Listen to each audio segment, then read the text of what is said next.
Hello and welcome.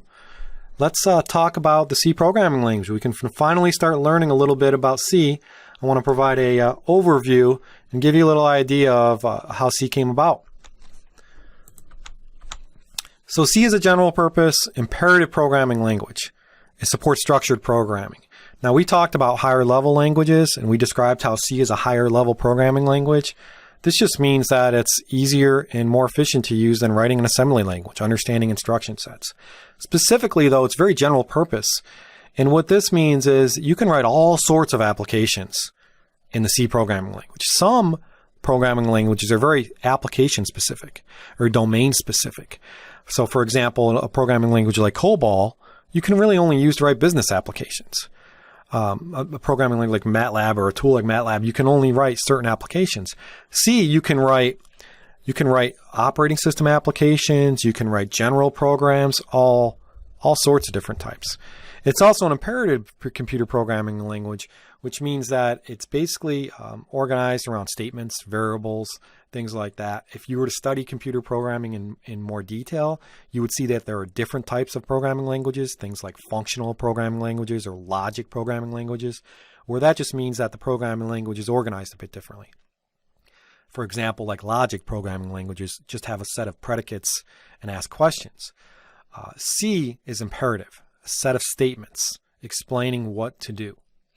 So you're going to use these statements, you're going to write this line of code in your program, and essentially what it's going to do is it's going to change the state of the code or the state of the data. It's going to focus on how to get things done, and you're going to be creating variables and data and memory and algorithms and using statements to do this. It's one of the most widely used programming languages of all time, and that's just a fact. And that's one of the great reasons to learn it, is because it's used on so many different applications and so much different code. It's been around quite a while as well. It's a modern language. And what I mean by this is it uses most of the basic control structures, and these are things like conditional statements, if statements, and features of modern languages. So it has functions, it has variables, all this nice stuff that most modern languages employ. It's designed for top-down planning, which means you can start right at the top and go down when you plan. So you can start at the user interface level, and then you can go down to the lower level and actually implement lower level code. It's organized around the use of functions. So for you math people out there that understand what a function or a module design is, this is pretty basic. But functions are a way to organize your code. We're going to give a lot of examples on functions in module design. So it's not important to understand this right now, but you should understand that at a high level, C is going to be organized around this concept. And it's very reliable and very readable. Reliable means that when you write the code, it's going to do what you tell it to do. It's not going to just crash for no reason. And readable means that when you look at it and you look at the source code and the statements, that you can kind of understand what's going on if you understand the language. You don't have to kind of guess and say, well, what are they trying to do here? Or what does that mean? Or it's not complex. It's very easy to read, to understand a C program when you see it and understand after you understand the language. It's used on everything from mini computers, different operating systems, mainframes. It's, like I said, it's widely used, so very useful to learn. It's the preferred language for producing word processing programs, spreadsheets, and compilers. A lot of compilers are written in C. We understood what the term compiler means from our last lecture. This is a reminder. This is what takes the source code and translate it to that instruction sets. So you can actually write a compiler, which is just a program in the C language. Very nice. It has become very popular for programming embedded systems. Embedded systems are things like microprocessors found in automobiles, cameras, DVD players. Embedded usually implies the program has to be efficient. It's running on not as much memory, not as much high-level hardware. So embedded, you kind of also think of real-time programming. And it's become quite popular in that because it is so efficient. It also continues to play a strong role in the development of Linux. And when I talk a little about the history of C, you're gonna notice why. But Linux is a very popular operating system. For those of you not familiar, it's similar to Windows. It's just a different way to interact with your computer. It's used a lot. It's the basis for the Mac operating system, Macintosh. And C has a big role in the writing of that operating system. So again, another important reason why you want to learn this language. I mentioned earlier C programs are high level, and that means they're more or less easy to modify and easy to adapt new models or languages.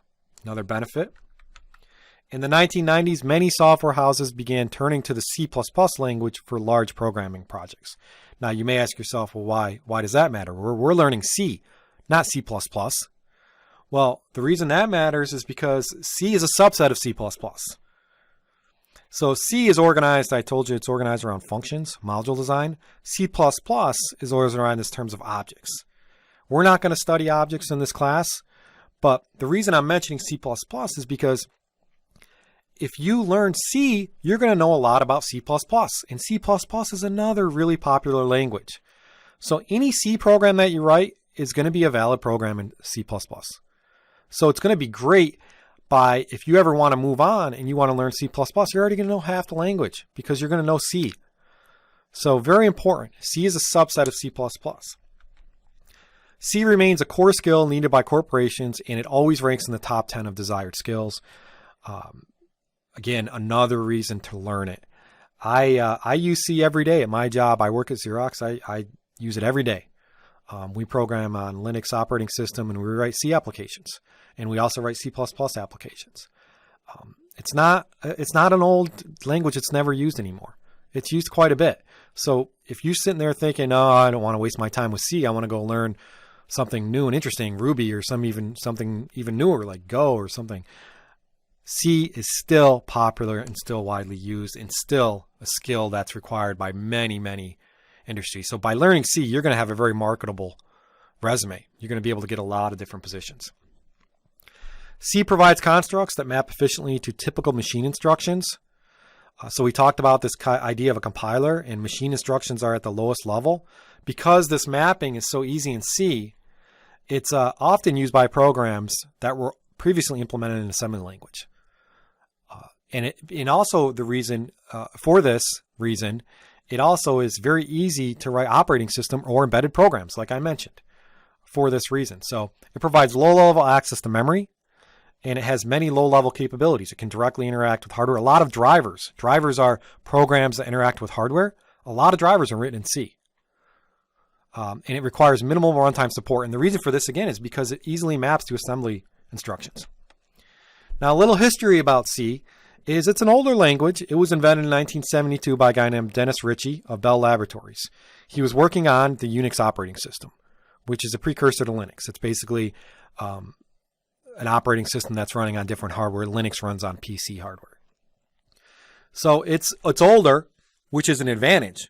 You think it may be a disadvantage, but it's older, so it's been tried and tested. It's reliable. It was created as a tool for working programmers.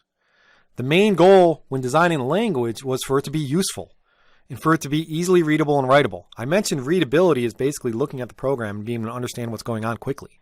So it's not that complex.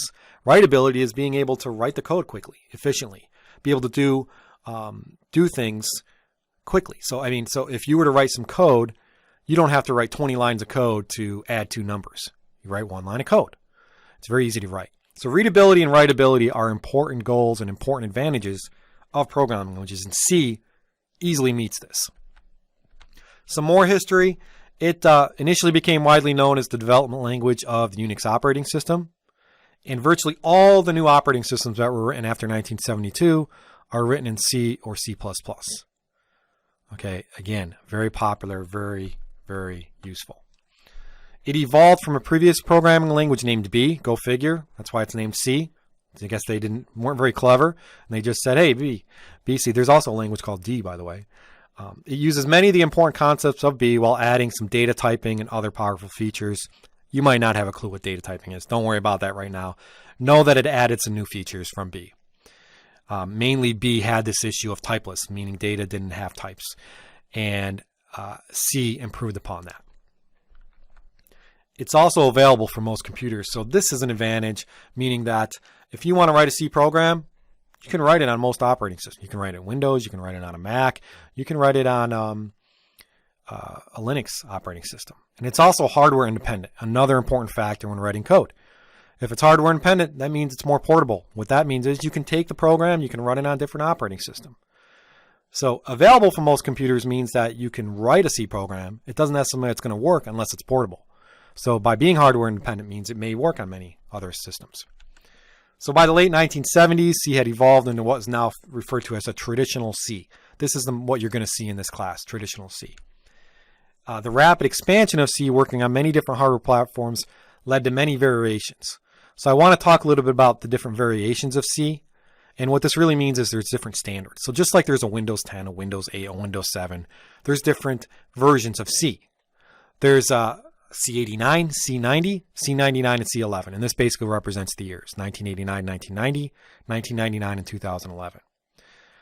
So there's standard versions of C. A program written only in standard C and without any hardware-dependent assumptions will run correctly on any platform with a standard C compiler. It's always important to have standards. So what we're really just saying here is there used to be many different variations of C, and we started to standardize it in 1989. And by standardizing, we can now run it basically anywhere. We don't have, oh, hey, Microsoft is going to release their version of C. Google's going to release their version of C. We don't have that problem anymore. We standardized it. If you have non-standard version of C, it might not work on different operating systems or different devices. So standardization is important. I mention this because I want to tell you what standard we're going to focus on and tell you a little bit about the standards. C89 is the first standard, 1989. It's supported by almost all the C compilers. Most of the code you see out there today written in C is based on C89. It has the basic constructs. And so each standard may have new features of the language and so forth. That's another reason that it's important. But C89, since it's the oldest, it's the most widely used. C99 was a little revision where it expanded on some of the functionality of C, some of the capabilities. It hasn't been widely adopted, and not all the compilers support it. But we'll be focusing on mainly C99. So the current standard is commonly referred to as C11, 2011. Not used as much, but it does have a lot of cool features, a lot of awesome different things. We'll talk about all three standards, but we'll focus on C99. And just to describe a little, the C11 compiler may not implement all the language features mandated by the standard. That happens sometimes.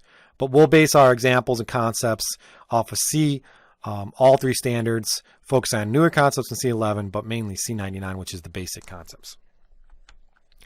So I mentioned this before, but again, I want to reiterate. For all the reasons I mentioned so far, this is why C is so important. This is why it's important to learn, and this is why it's popular. And the reason for this is because people like it. It's easily to write, easily to read. And as we mentioned earlier, Dennis Ritchie's goal was to make it, to have it be used by developers. It's a developer language. So in the past decade or two, you may have moved from C to languages such as C++, Objective-C, and Java, but C is still important. And again, I'm beating this to death, but it is important. By learning C, you can easily migrate to these other languages as well. So for all these reasons, this is why you want to learn C. A basic introduction, a little bit about the standards, a little bit about the history, and now we'll dive into more details of the programming language. Thank you.